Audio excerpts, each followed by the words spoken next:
बर' मिडियामाव फरायनाय फरायसाफोरनि थाखाय मोजां खौरां। बे बारनिफ्राय बर' मिडियामनि फरायसाफ्रा बर' हांखोजोंनो आनजाद लिरनो हासिगोन। 2024 मायथाइनि मार्च एप्रिलाव जानो गोनां हायार सेकेन्डारि फार्स्ट इयार आनजादखौ बर' मिडियामजों आनजाद लिरनो गोनां फरायसाफ्रा फर्म फिलआपआव बर' मिडियाम अपसनखौ सेलेक्ट खालामनांगोन। बेबाराव हायार सेकेन्डारि फार्स्ट इयार आनजाद लिरग्राफ्रा सोंथि बिलाइखौ बर' हांखोजोंबो मोननो हागोन।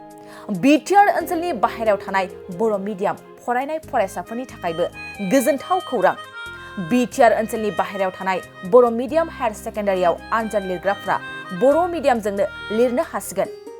बेबादिनो बिटिआर ओनसोलनि बाहेरायाव थानाय बर' मिडियामाव बर' फरायसाफ्राबो जायफ्रा आनजाद बर' मिडियामाव लिरगोन बैफोर फरायसाफ्रा गावबागाव फर्म फिलआपआव बर' मिडियामखौ सेलेक्ट खालामनांगोन।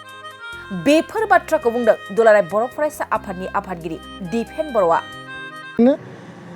2024 नि मार्च एप्रिलाव जानो गोनां हायार सेकेन्डारि फार्स्ट इयारनि जे बर' मिडियामजों आनजाद लिरनो गोनां बिनि थाखाय आसाम हायार सेकेन्डारि एडुकेशन काउन्सिलजों क्लियार काट रायलायनाय जाबाय। जायफोरा बर' मिडियामजों लिरगोन बिथांमोना फर्म फिलआपआव अपसनखौ होनांगोन आरो बेबायदिनो बिथांमोना कुइसन पेपारखौ मोनगोन आरो बेबायदिनो बिथांमोननि इभालुएसनखौ मोनसे सेपारेट जनाव खालामनायनि थाखाय जोङो सावरायगासिनो दङ।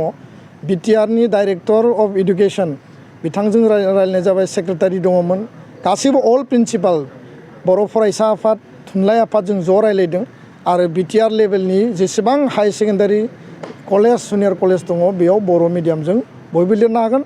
बिटिआरनि बायजोआवबो जाय जेराव बर' मिडियामजों लिरनो फर्म फिलआप खालामबानो बिथांमोना गावबागाव कलेज आरो हायार सेकेन्डारि स्कुलाव लिरनो हागोन होननानै बे मोनसे मेसेजआ क्लियार आरो बेखौ आं फोरमायफिनबाय। गोजोन्थों। बाजाज कम्पानिनि बाइक सालायनो मोजां मोनग्राफोरनि थाखाय गोजोनथाव खौरां।